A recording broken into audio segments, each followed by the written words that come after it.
If you've been with me for a while, you've probably heard me invoke POSIWID once or twice.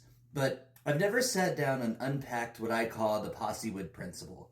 Not just as a tool of observation, but as a sort of clarity in a world engineered for confusion.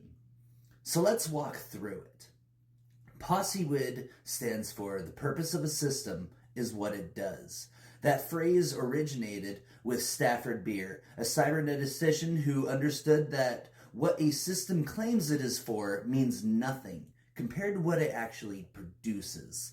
Sounds simple enough, but this isn't just a throwaway aphorism. This is razor-sharp epistemology. It's a method of truth extraction. It's how you x-ray institutions, ideologies, governments, and even individuals, not based on what they say, but on what they cause. It's not about intent, it's about impact.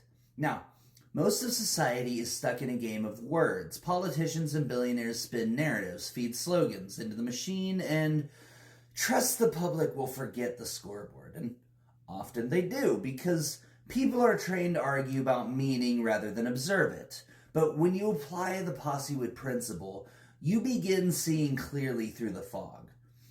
What is the purpose of the American healthcare system? It's not to heal, it's to extract profit through suffering. That's not an opinion.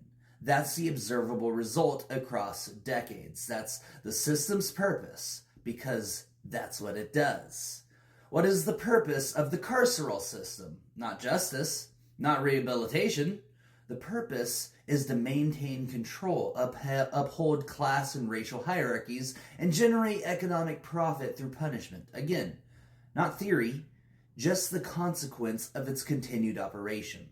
So, if you want to understand power, not as it wishes to be seen, but as it functions, you adopt the POSIWID principle. You stop chasing after statements and start studying outcomes. You don't debate their branding.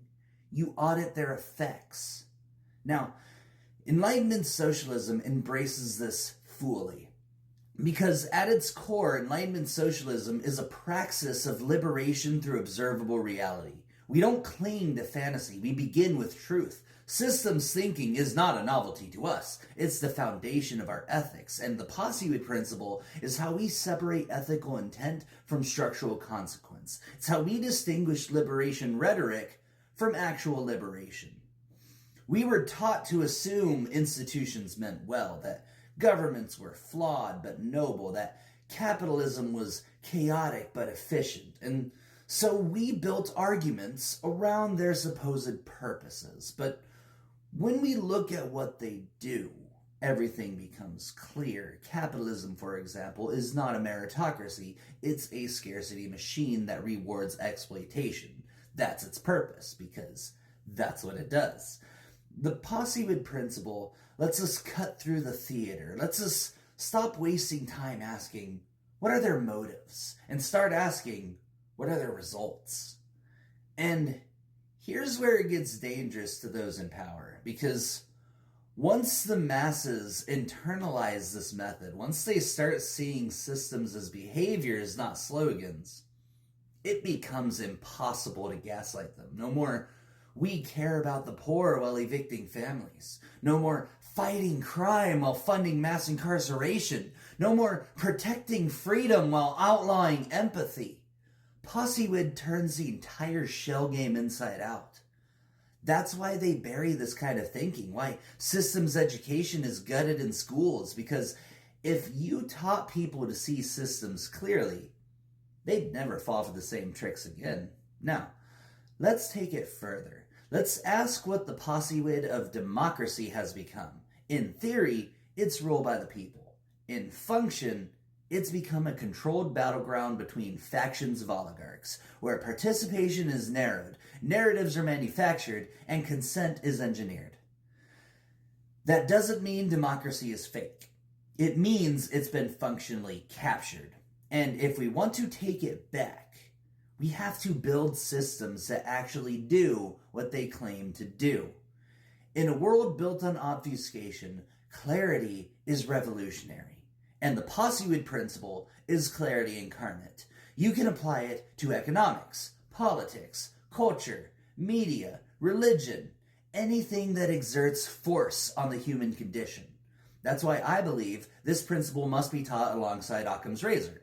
One shaves away unnecessary assumptions, the other reveals hidden mechanisms.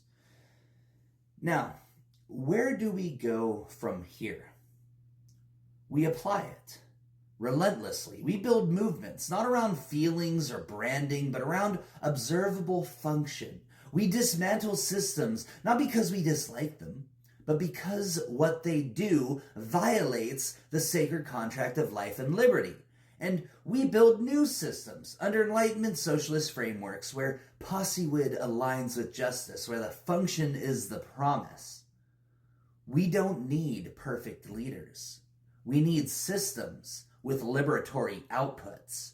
We need infrastructures that make freedom the default, not the exception.